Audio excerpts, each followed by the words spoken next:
నామానికి మహిమ. చేరోజు మీ అందరికీ ప్రభునామం పెట్టి వందనాలు. ఈ దినము ఉదయకాలం నేను ప్రార్థన చేస్తురాగా దేవుడు నాకు చూపించిన ఒక వాక్య భాగం మనందరికీ సుపరిచితం. కీర్తన గ్రంథంలో నుంచి మొదటి కీర్తనలో మొదటి 3 వచనాలు ఈరోజు మనం ధ్యానం చేసుకుందాం. కీర్తన గ్రంథంలో నుంచి మొదటి కీర్తన మొదటి 3 వచనాలు నేను చదువుతా ఉన్నాను. దుష్టుల ఆలోచన చప్పున నడువక, పాపుల మార్గమున నిలువక, అపహాస్యకులు కూర్చుండు చోటున కూర్చుండక, యెహోవా ధర్మశాస్త్రమునందు ఆనందించుచు దివారాత్రము దానిని ధ్యానించువాడు ధన్యుడు. అతడు నీటి కాలువల యోరన నాటబడినదై ఆకు వాడక తన కాలమందు ఫలమిచ్చు చెట్టు వలె ఉండును. అతడు చేనదంతయు సఫలమగును. ఆమేన్. ఈ మాటలు మనకి కంఠస్థ వాక్యాలుగా అందరి నోట్లో అనుదినము ఉండేది కదా. కళ్ళు మూసుకుని కీర్తన 1వ అధ్యాయం అంటే మొత్తం అధ్యాయం అంతా చెప్పేవాళ్ళు చాలామంది ఉంటారు. అయితే ఈ మాటల్లో ఉన్న సారాంశాన్ని మనము అర్థం చేసుకుని మన డైలీ లైఫ్లో మనం దాన్ని పాటిస్తున్నామా అన్నది ప్రశ్న. ఒకవేళ నిజముగా ఈ వాక్య భాగంలో ఉన్న సత్యాన్ని గ్రహించిన వాళ్ళు అయితే వారి జీవితం ఎలా ఉంటుంది అని దేవుడు చెప్తున్నారంటే సఫలీకృతమైన జీవితం. అంటే అతడు చేయనదంతయు సఫలమగును. ఏ పని చేసినా దానిలో ఒక విజయాన్ని చూడొచ్చు. ఆమేన్. ఏ పని చేసినా ఈరోజు ఉదయకాలం మొదలు పెడితే మనం చాలా పనులు చేస్తూ ఉంటాం. ఇంట్లో ఉండే వాళ్ళు అయితే వంట చేస్తారు, పిల్లల్ని రెడీ చేసుకుంటారు. జాబ్కి వెళ్ళే వాళ్ళు అయితే ఆ దినం చేయాల్సిన వర్క్, బిజినెస్ చేసే వాళ్ళు అయితే ఆ వ్యాపారము, రకరకాల పనులు. ప్రతిరోజు మనం చేసే పనుల్లో మనము సఫలీకృతం అవ్వాలి అంటే అట్లీస్ట్ వంట చేయాలన్నా మినిమం జ్ఞానం ఉండాలి కదా. ఒక కూర వండాలంటే దానికి సంబంధించిన ప్రాసెస్ ఎలా ఉండాలో, ఎలా వండాలో తెలియాలి. తెలియని వాళ్ళు వండలేరు కదా. అది కూడా ఒక పనే. దానిలో కూడా మనం సక్సెస్ చూడాలి అంటే టేస్టీగా వండాలి. వండిన కూర పిల్లలు మంచిగా తినాలి అంటే అది మంచిగా రుచికరంగా ఉండాలి. అలా రుచికరంగా ఉండకుండా వండారనుకోండి అది ఫెయిల్. రుచికరంగా వండారనుకోండి అది సక్సెస్. అలా ప్రతి చిన్న దానిలో కూడా మనం సక్సెస్ని చూడాలి అంటే, ప్రతి పనిలో మనం సఫలీకృతం అవ్వాలి అంటే ఈ వాక్య భాగంలో నుంచి ఒక సత్యాన్ని మనం ఈరోజు ధ్యానం చేద్దాం. సో మొదటి వచనంలో ఏం చెప్తున్నారు? మనం సక్సెస్ని చూడాలి అంటే మొట్టమొదటిగా మనం ఏం చేయాలి, ఏం చేయకూడదో చెప్తున్నారు. తర్వాత ఏం చేయాలో చెప్తున్నారు. ఏం చేయకూడదని ఇక్కడ బైబిల్లో రాయబడి ఉంది అంటే, దుష్టుల ఆలోచన చప్పున నడవక, పాపుల మార్గమున నిలువక, అపహాస్యకులు కూర్చుండు చోటు కూర్చుండక. ఈ లోకంలో ఈ 3 కేటగిరీస్ ఆఫ్ పీపుల్ ఖచ్చితంగా మనకు కనబడుతూ ఉంటారు. దుష్టులు, పాపులు, అపహాస్యకులు. మనము రెగ్యులర్గా మన దినచర్యలో చూస్తే చాలామంది ఎదుటి వాళ్ళని అపహాస్యం చేసే వాళ్ళని ఎక్కువగా చూస్తాం. అంటే అపహాస్యం అంటే ఎగతాళి చేయడం. ఇప్పుడు యూత్లో కొంచెం ఎక్కువగా ఇది కనబడుతూ ఉంటుంది. టీస్ చేయడం, లేకపోతే ర్యాగింగ్ చేయడం, ఇవి కాలేజెస్లో మనం ఎక్కువగా చూస్తూ ఉంటాం.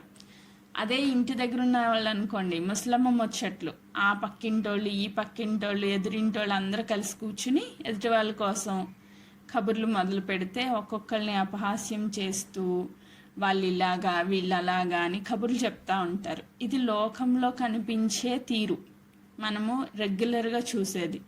నెక్స్ట్ పాపులు అంటే ఏదో ఒక దానికి ఎడిక్ట్ అయిపోయి, ఏదో ఒక హ్యాబిట్కి ఎడిక్ట్ అయిపోయి ఆ బానిసత్వంలో అలా మగ్గిపోతూ ఉన్నవాళ్ళు, పాపంలోనే కంటిన్యూ అవుతూ ఉన్నవాళ్ళు. తాగడం తప్పని తెలుసు కానీ తాగుతూనే ఉంటారు.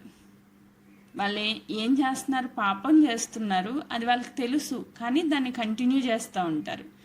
నెక్స్ట్ దుష్టులు అంటే మీ తండ్రి అయిన అపవాది సంబంధులు అంటారు ప్రభు.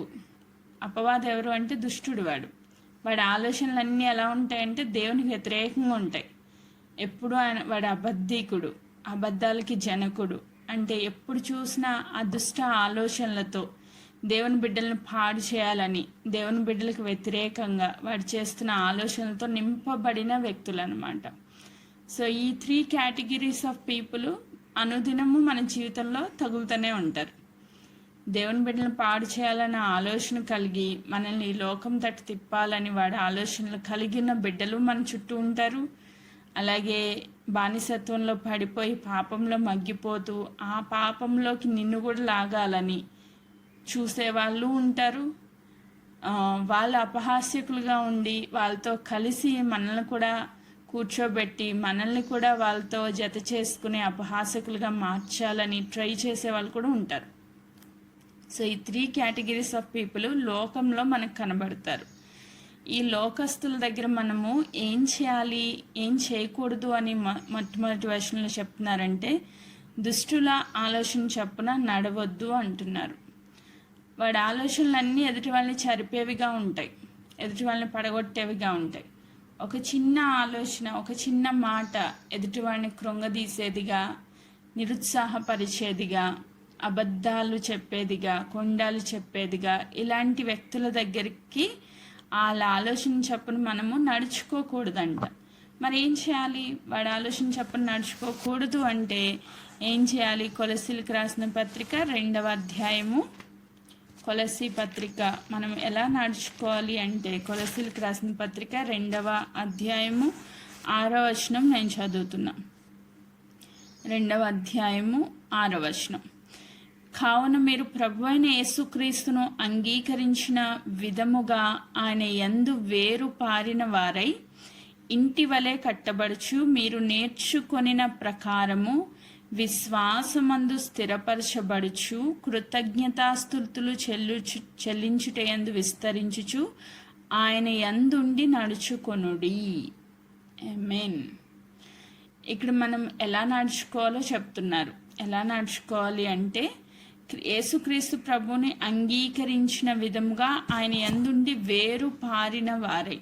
ఒక చెట్టు లోపలికి ఎంత వేరు బలంగా వెళ్తే ఆ చెట్టు అంత స్ట్రాంగ్గా ఉంటుంది.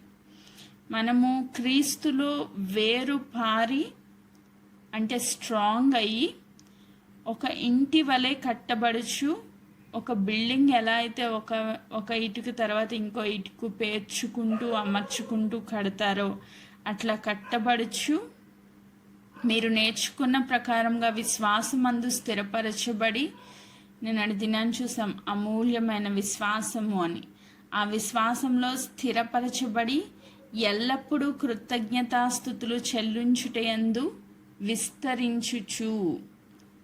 సో ప్రతి విషయంలో కృతజ్ఞతాస్తుతులు చెల్లించుచు ఆయన యందుండి నడుచుకొనుడి.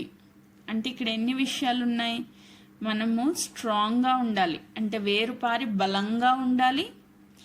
నెక్స్ట్ ప్రతిదినము క్రీస్తులో కట్టబడాలి. నెక్స్ట్ విశ్వాసంలో స్థిరంగా ఉండాలి.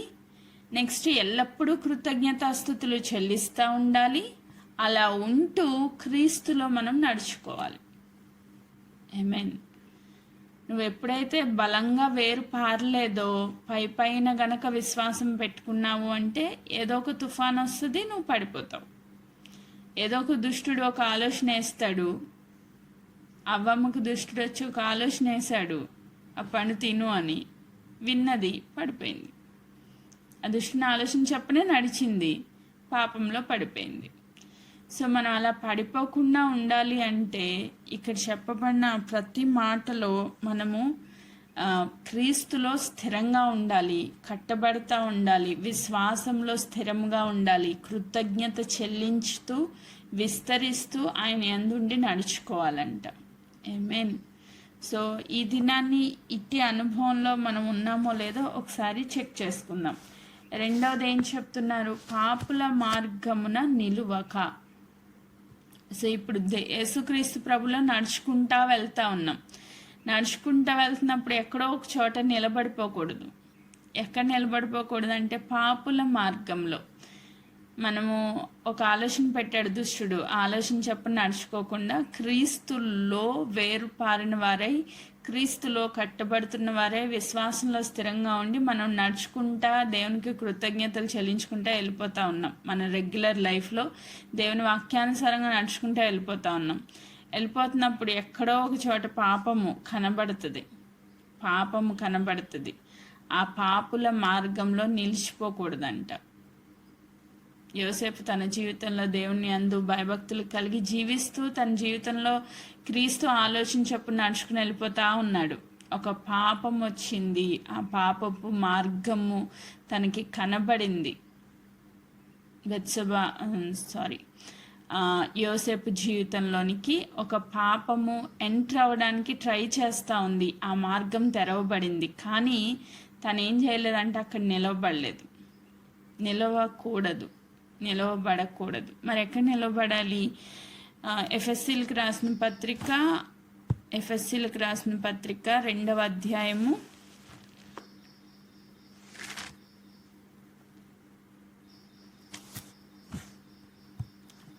6వ అధ్యాయము 11వ వచనం. ఎఫెసీ 6:11. మీరు అపవాది తంత్రములను ఎదిరించుటకు శక్తిమంతులగునట్లు దేవుడిచ్చు సర్వాంగ కవచమును ధరించుకొనుడి. ఆమేన్. సో మనము ధరించుకోవాలి. నెక్స్ట్ 14వ వచనం. ఏలయనగా మీ నడుమునకు సత్యమును దట్టి కట్టుకొని నీతి అను మైమరుపు తొడుక్కొని పాదములకు సమాధాన సువార్త వలన సిద్ధ మనసును జోడు తొడుగుకొని నిలవబడుడి. ఆమేన్.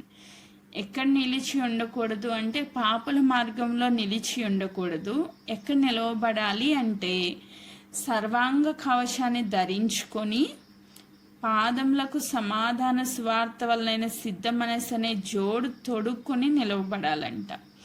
అంటే ఎల్లప్పుడూ మన జీవితంలో సర్వాంగ కవచం అనేది ఉండాలి. ఆ సర్వాంగ కవచంలో ఒకటి ఏంటి అంటే సమాధానము అనే జోడు, పాదములకు సమాధాన సువార్త వలన సిద్ధ మనస్సు అనే జోడు తొడుక్కొని నిలవబడాలి.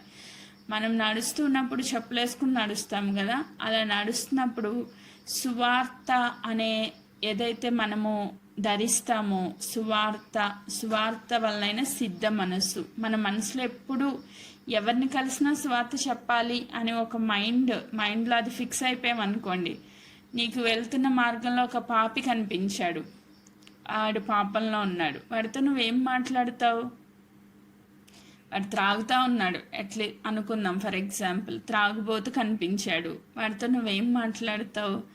ఆ పాపాన్ని చూసినప్పుడు నువ్వు ప్రేరేపితురాలు అవ్వవు, కానీ యేసుక్రీస్తు ప్రభు గురించి ఆ వ్యక్తికి సువార్త ప్రకటించడానికి నువ్వు ఇష్టపడతావు. అయ్యో ఇలా తాగి నువ్వు చనిపోతే ఎక్కడ పోతావు? నువ్వు నరకానికి పోతావు. కాబట్టి దీని నుంచి నువ్వు విడుదల పొందాలి. దీనిలో నుంచి నువ్వు బయటికి రావడానికి పరిశుద్ధాత్ముడు మీకు సహాయం చేస్తారు. నువ్వు దేవుని యందు విశ్వాసం ఉంచు అని ఆ వ్యక్తికి మనం సువార్త చెప్పగలుగుతాం. త్రాగబోతనే కాదు, ఏ పాపంలో ఉన్న వ్యక్తికైనా మనం ఎప్పుడైతే సమాధాన సువార్త అనే జోడు తొడుక్కుని మన మార్గంలో నడుస్తూ వెళ్తామో, అలాంటి వ్యక్తి మార్గంలో ఏ పాపంలో ఉన్న వ్యక్తి మనకి ఎదురైనా మనం అక్కడ ఏం చెప్తామంటే సువార్త చెప్పడానికి నిలవబడతాం. ఆమేన్. మనం నడిచే మార్గాల్లో ఏ పాపమో అడ్డొచ్చినా సరే దాన్ని మనము జయించగలుగుతాం. ఎలాగా? సువార్త ద్వారా. ఆమేన్. Praise God. ఈ దినాన్ని అలా జయించాలి అంటే సర్వాంగ కవచాన్ని మనము తొడుగుకొని ఉండాలి. యేసుక్రీస్తు ప్రభుకు కూడా శోధకుడు వచ్చాడు 40 రోజులు ఫాస్టింగ్ తర్వాత. 3 రకాల శోధనలు యేసుక్రీస్తు ప్రభు జీవితంలో కూడా ఎదురైనాయి. సో దుష్టుడు ఆలోచన చెప్పిన ప్రభు నడిచారా? నడవలేదు. వాడి మార్గాలను ఎలా ఆయన ఎదుర్కోగలిగారంటే వాక్యం అనే ఖడ్గంతో జయించగలిగారు. ఆమేన్. మన జీవితంలో కూడా శోధనలు వచ్చినప్పుడు మనము కూడా జయించే వ్యక్తులుగా ఉండాలి, పడిపోయే వ్యక్తులుగా ఉండకూడదు. అందుకే చెప్తున్నారు, పాపుల మార్గంలో నిలువక అపహాస్యకులు కూర్చుండు చోటున కూర్చుండక. ఎక్కడ కూర్చోవాలి మనము? ఇదే ఎఫెసీలకు రాసిన పత్రిక 2వ అధ్యాయము ఎఫ్ఎస్సి పత్రికలోనే 2వ అధ్యాయము 6వ వచనం నేను చదువుతున్నా. 2వ అధ్యాయము 6వ వచనం.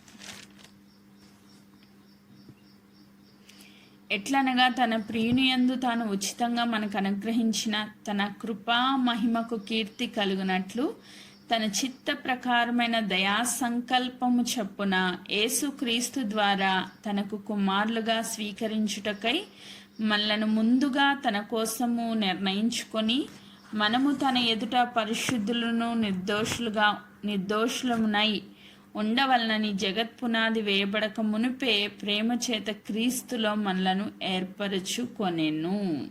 ఆమేన్. ఇప్పుడు మనము ఏం చేయాలంట? మనము దుష్టుల ఆలోచన చొప్పున నడవకూడదు. 2వది పాపుల మార్గంలో నిలవకూడదు. 3వది అపహాస్యకులు కూర్చుండు చోటు కూర్చుండకూడదు. అయితే మనం ఎక్కడ కూర్చోవాలని దేవుడు మనల్ని పిలుచుకున్నారు అంటే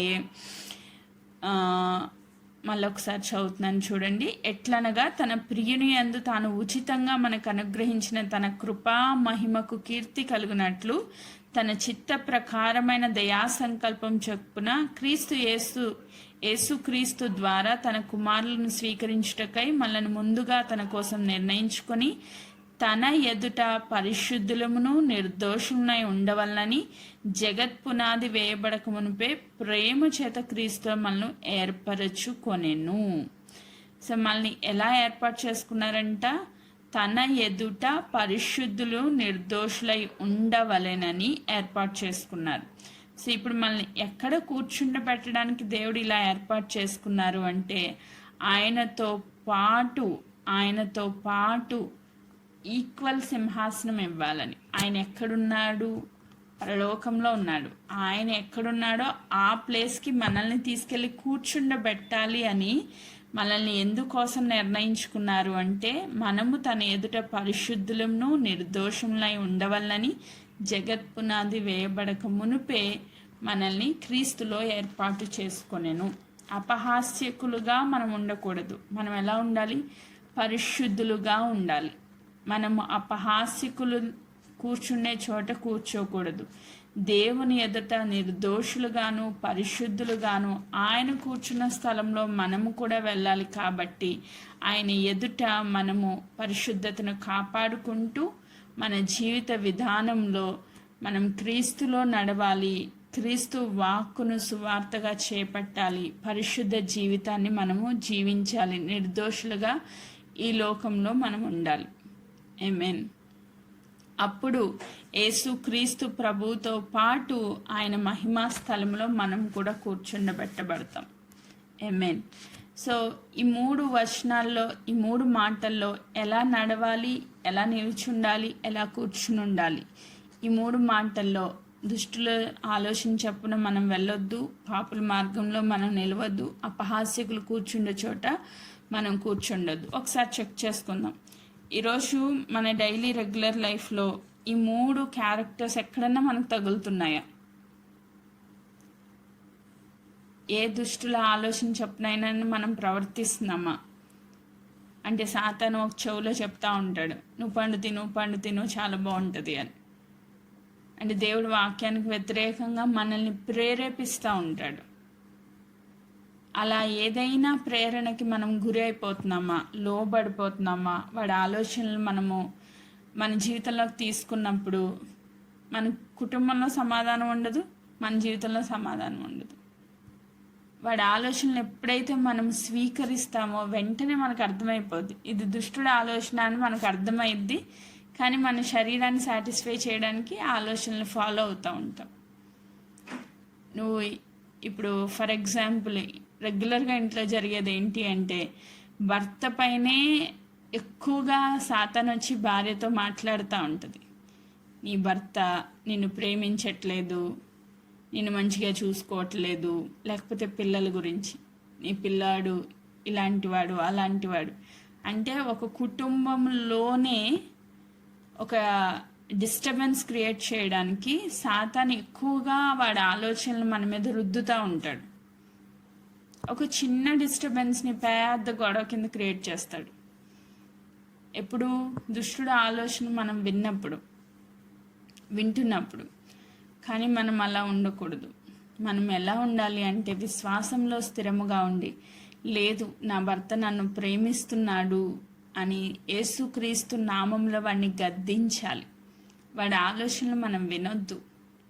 చాలామంది కుటుంబాల్లో మనశ్శాంతి కోల్పోవడానికి రీజన్ ఏంటంటే దుష్టుడు ఏది చెప్తే అది నమ్మేస్తారు. అది దుష్టుని ఆలోచన అని కూడా తెలియదు. నిజంగా ఎందుకు నమ్ముతున్నారంటే అది వాడి ఆలోచనలను కూడా ఐడెంటిఫికేషన్ ఉండదు. దాన్ని గుర్తించలేని స్థితిలో నమ్మేస్తూ ఉంటారు. అది మీ జీవితంలోనే కాదు, నా జీవితంలో కూడా జరిగింది. వాడు మన కుటుంబానికి మనల్ని వ్యతిరేకులుగా మార్చేస్తూ ఉంటాడు. మన జీవితంలో మనం తప్పు నిర్ణయాలు తీసుకోవడానికి మనల్ని ప్రేరేపిస్తూ ఉంటాడు. మనం పాపంలో పడిపోవడానికి ప్రేరేపిస్తూ ఉంటాడు. ఎల్లప్పుడూ సాతాను యొక్క పని ఏంటంటే దేవుని బిడ్డలను పడగొట్టడమే. అన్యుల దగ్గరికి పెద్దగా పని చేయడు వాడు, ఎందుకంటే వాళ్ళు ఆల్రెడీ అన్యులు వాడి చేతిలో ఉన్నారు. కాబట్టి వాడికి ఏం పెద్ద వాళ్ళతో పని ఉండదు. కానీ ఎల్లప్పుడూ దేవుని బిడ్డల ఎదుటే వాడు కాపలా కాస్తూ ఉంటాడు, ఎక్కడ పడతారో పట్టుకుందామని. సో కాబట్టి ఈ లోకంలో ఉన్నంత వరకు మనం పరిశుద్ధతను కాపాడుకుంటూ చాలా జాగ్రత్తగా మన యొక్క జీవితాన్ని ఆత్మీయంగా కట్టుకుంటూ ఉండాలి. రెగ్యులర్ లైఫ్లో ప్రతి దినచర్యలో మనం ఏం చేస్తున్నాం, ఎలా నడుస్తున్నాం, ఎలా నిలుస్తున్నాం, ఎలా కూర్చుంటున్నాం, ఈ 3 విషయాల్లో మనం చాలా జాగ్రత్తగా మన ఆత్మీయ జీవితాన్ని కట్టుకుంటూ ఉండాలి. 2వ మాటలో చెప్తున్నారు, కీర్తనలు 1వ అధ్యాయము 2వ వచనము, యెహోవా ధర్మశాస్త్రం నందు ఆనందించుచు దివారాత్రము దాన్ని ధ్యానించువాడు ధన్యుడు. సో ఈ లోకంలో ఉన్న వాళ్ళందరూ అన్యుల లెక్కలో నుంచి నిన్ను ధన్యుల లెక్కలోనికి దేవుడు తీసుకుని రావాలి అంటే ఒకే ఒక మూల సూత్రం ఏంటి అంటే యెహోవా ధర్మశాస్త్రం నందు ఆనందించుచు దివారాత్రము దాన్ని ధ్యానించువాడు ధన్యుడు. చాలామంది దేవుణ్ణి స్మరణ చేస్తున్నాము అంటారు. అన్య జనాంగంగా ఉన్నప్పుడు నేను కూడా సాయిబాబా ఏంటంటారు ఆ వర్డ్ 1000 సార్లు లేకపోతే 101 టైమ్స్ అట్లా రాస్తూ ఉంటారు. అదేంటమ్మా ఏం చేస్తున్నాం అంటే దాన్ని స్మరణ చేయడం అంటారు, రామస్మరణ. ఇట్లా అంటే వాళ్ళ ఉద్దేశం ఏంటంటే దేవునికి దగ్గరగా ఉండాలి అంటే అలా రాస్తూ ఉంటే, ఆ జపం చేస్తూ ఉంటే, లేకపోతే ఆ యోగా చేస్తూ ఉంటే దేవునికి దగ్గరగా ఉన్నట్టు. ఆ తర్వాత లైఫ్ వాళ్ళు ఎలా లీడ్ చేసుకున్నా దానికి దీనికి సంబంధం ఉండదు. ఆ టైంలో దేవుని దగ్గరికి వచ్చినప్పుడు వాళ్ళు ఏం చేస్తున్నారో అది ఇంపార్టెంట్. తర్వాత అంటే దేవుని దగ్గర నుంచి బయటకు వచ్చిన తర్వాత వాళ్ళు సినిమాలు చూసినా తప్పలేదు, క్లబ్బులకి వెళ్ళినా తప్పలేదు, ఏ కిటీ పార్టీలకి వెళ్ళినా తప్పలేదు, ఎలాంటి వస్త్రధారణ వేసుకున్నా తప్పలేదు, ఏ స్టేజ్లో వాళ్ళు ఏ పాపంలో ఉన్నా తప్పలేదు, తాగినా తప్పలేదు, ఆడినా తప్పలేదు, పాడినా తప్పలేదు. అంటే వాళ్ళకి భక్తి అనేది ఒక సర్టెన్ టైంలో దేవుని దగ్గర ఉన్నప్పుడే అది భక్తి. తర్వాత వాళ్ళ లైఫ్ ఎలా ఉన్నా దానికి దీనికి సంబంధం ఉండదు. కానీ యెహోవా యేసుక్రీస్తు ప్రభువుని నమ్ముకున్న మన జీవితాలు డిఫరెంట్. మనకి భక్తి అనేది రెగ్యులర్ లైఫ్లో కంటిన్యూస్గా దేవుని సన్నిధిలోనే ఎల్లప్పుడూ మనం ఉన్నామని గుర్తుపెట్టుకోవాలి. ఎందుకంటే యెహోవా కనుదృష్టి లోకమందంతటా సంచారం చేస్తూ ఉంది. అనుక్షణము ఆయన నిన్ను సీసీ కెమెరా పెట్టి చూసినట్టు చూస్తూనే ఉంటారు. నీ మనసులో ఏం జరుగుతుందో చూస్తారు, నువ్వు బయట ఎలా ప్రవర్తిస్తున్నావో చూస్తారు, నువ్వు ఎక్కడికి నడుస్తున్నావో చూస్తారు, ఏం మాట్లాడుతున్నావో వింటారు, ఏం చేస్తున్నావో చూస్తున్నారు. అంటే కంటిన్యూస్గా నిన్ను వాచ్ చేస్తూ ఉంటారు దేవుడు. అప్పుడు సమ్టైమ్స్ భక్తి చేయడం, ఏదో ఈ గంట సేపు దేవుని యందు భయభక్తులు కలిగి కూర్చోవడం, తర్వాత నా జీవితం నాది అంటే కుదరదు. ఒక క్రైస్తవ బిడ్డ యొక్క జీవిత విధానం ఎలా ఉండాలంటే ఎల్లప్పుడూ నా దేవుడు నన్ను చూస్తున్నారు. ఇక్కడ కూర్చున్నప్పుడు ఎంత పర్ఫెక్ట్గా దేవుని కొరకు మనము ఆశతో ఆసక్తితో వాక్యం వింటూ దేవుడు ఏం మాట్లాడుతున్నాడో అనుకుంటామో, నెక్స్ట్ ఈ ప్రేయర్ మీట్ అయిపోయిన తర్వాత కూడా అదే యాటిట్యూడ్తో మనం కంటిన్యూ అవ్వాలి. అంటే ఎల్లప్పుడూ దేవుని యొక్క వాక్యంలో మనము ఆనందించే వ్యక్తులుగా ఉండాలి. ఆమేన్. అంటే ఈ వాక్యము ఈ ఉదయకాలం వినేసి విడిచిపెట్టడం కాదు, విన్న మాటలు మన జీవిత విధానాన్ని ప్రభావితం చేయాలి. ఇప్పుడు చెప్పాం దుష్టుడు ఆలోచన చొప్పున నడవద్దు అని. దుష్టుడు ఎలాంటి ఆలోచనలు వేస్తాడో కూడా దేవుడు బయలుపరుస్తూ వచ్చారు. నీ జీవితంలో దుష్టుడు వచ్చి ఇప్పుడు నీతో మాట్లాడతా నీ భర్త మీద, నీ పిల్లల మీద, నీ కుటుంబం మీద వ్యతిరేకమైన ఆలోచనలు కానీ, దేవుని మీద వ్యతిరేకమైన ఆలోచనలు కానీ వాడు నీలో వేస్తున్నప్పుడు, ఓకే ఇది దుష్టుడు ఆలోచన నువ్వు గుర్తించాలి, గుర్తించి వాడిని ఎదిరించాలి. ఆమేన్. ఈ వాక్యం వరకు వాక్యం విన్నానండి, చాలా బాగా చెప్పారు, మంచిగా ఉంది అని చెప్పి ఇక్కడ విడిచిపెట్టేసి తర్వాత నీ జీవితం నీదే అయితే నువ్వు గ్రూప్కి వచ్చి వ్యర్థము, నువ్వు క్రైస్తవ బిడ్డవు కానే కాదు, దేవుణ్ణి నువ్వు సంతోషపరిచే వ్యక్తివి ఎంత మాత్రము కాదు. ఆమేన్. ఈరోజు దేవుడు చెప్తున్నారు, యెహోవా ధర్మశాస్త్రం నందు ఆనందించుచు దివారాత్రము, అంటే day and night, every morning and every night, ప్రతిరోజు 24 hours 24 గంటలు. ఈ రోజులో దేవుడు మనకి 24 గంటలు ఇస్తే ఈ 24 గంటలు కూడా దేవుని యొక్క వాక్యం నీ హృదయంలో ఉండాలి.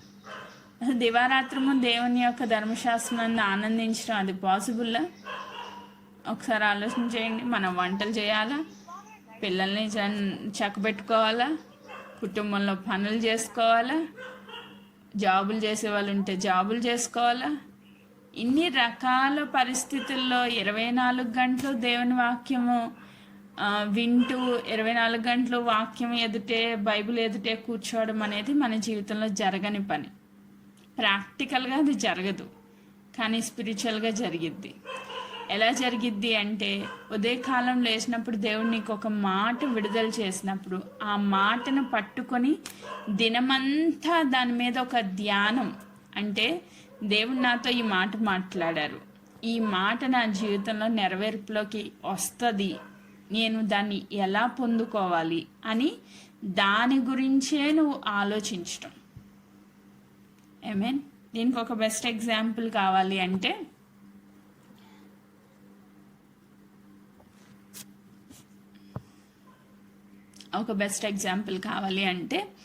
ఒక క్లోజ్ ఫ్రెండ్స్ ఉన్నారనుకోండి, ఇద్దరు చాలా ప్రాణ స్నేహితులుగా ఉన్న వ్యక్తులు వారు ఒకరి గురించి ఒకళ్ళు ఒక్క నిమిషం కూడా ఆలోచించకుండా ఉండరు. ఈ టైంలో అమ్మాయి ఏం చేస్తుందో, ఈ టైంలో తను ఎలా ఏ పరిస్థితుల్లో ఉందో, ఏ ఇబ్బందుల్లో ఉందో, ఎలాంటి సిచ్యువేషన్స్లో ఉందో అని కంటిన్యూస్గా నీ ఫ్రెండ్ గురించి నువ్వు ఆలోచిస్తూ ఉంటావు, ఫోన్ చేస్తావు, మాట్లాడతావు. పోనీ పొద్దున్న మాట్లాడి మళ్ళీ సాయంత్రం మాట్లాడినా ఈరోజు అంతా ఏం చేసావని అడుగుతావు. అంటే తన యోగక్షేమాలు తెలుసుకోవడం మీదట ఒక ఆసక్తి అనేది నీ హృదయంలో ఉంటుంది. అలాగే దేవుని ప్రేమించే వాళ్ళకు కూడా, దేవా నువ్వు నా గురించి ఏమనుకుంటున్నావు, ఈరోజు నేను ఏం చేయాలని ఈరోజు ఈ దినాన్ని నా జీవితంలో పొడిగించావు, నీ యొక్క చిత్తంలో ఏముంది నా పక్షంగా, అనుక్షణము దేవుడికి మనం కనెక్ట్ అయి ఉంటాం. ఈరోజు నేను ఏం పని చేయాలని మీరు ఉద్దేశించారు, ఎవరికి సువార్త చెప్పాలి, ఎవరిని ఆదరించాలి, ఎలా ప్రార్థన చేయాలి, ఏం చేయాలి, దేవా నీ చిత్తం ఏంటి, మీరు ఏమనుకుంటున్నారు, మీరు నాతో మాట్లాడండి, మీరు ఈ పొద్దున్న మాట రిలీజ్ చేశారు కదా, ఇది నా జీవితంలో ఎలా నెరవేర్పులోకి వస్తుంది, నేను ఏ విషయంలో తప్పిపోతున్నాను, ఎలా మిమ్మల్ని బాధపెడుతున్నాను, దీన్ని ఎలా సరి చేసుకోవాలి, అనుక్షణము దేవునితో మాట్లాడే అనుభవంలో మనం ఉంటాం. ఆమేన్. దివారాత్రము, డే అండ్ నైట్ టైం కూడా నీకు నిద్దట్లో లేపి అడిగిన దేవునితోనే నువ్వు సంబంధం కలిగి ఉంటావు. రాత్రి టైంలో కూడా దేవునితో నువ్వు కనెక్ట్ అయి ఉంటావు. ఆమేన్. సో అది ఎలా అన్నది ప్రాక్టీస్ చేస్తేనే కానీ రాదు. దీన్ని మనము వర్డ్స్లో చెప్పలేం, మాటల్లో వివరించలేం. దేవునితో కనెక్షన్ అనేది అది స్పిరిచువల్గా ఒకరికొకరు బాండేజ్లోకి వస్తే తప్ప, ఆ ఎక్స్పీరియన్స్ నువ్వు చేస్తే తప్ప అది నీకు అర్థం కాదు. ఈరోజు పొద్దున్నుంచి సాయంత్రం వరకు మనం దేని గురించి ఎక్కువ ఆలోచిస్తున్నాం, దేని మీద ఎక్కువ ఫోకస్ చేస్తున్నాం, దేవుని వాక్యం మీద, దేవుని బిడ్డలతో సహవాసం మీద, దేవుని సన్నిధిలో ప్రార్థనా జీవితం మీద మనం దేనికి ఎక్కువ ఇంపార్టెన్స్ ఇస్తున్నాం అన్నది ఒకసారి చెక్ చేసుకోవాలి. కొంతమంది టైం ఉంటే టీవీ పెట్టుకుని 2-3 గంటల్లో సినిమాలు చూస్తూ ఉంటారు.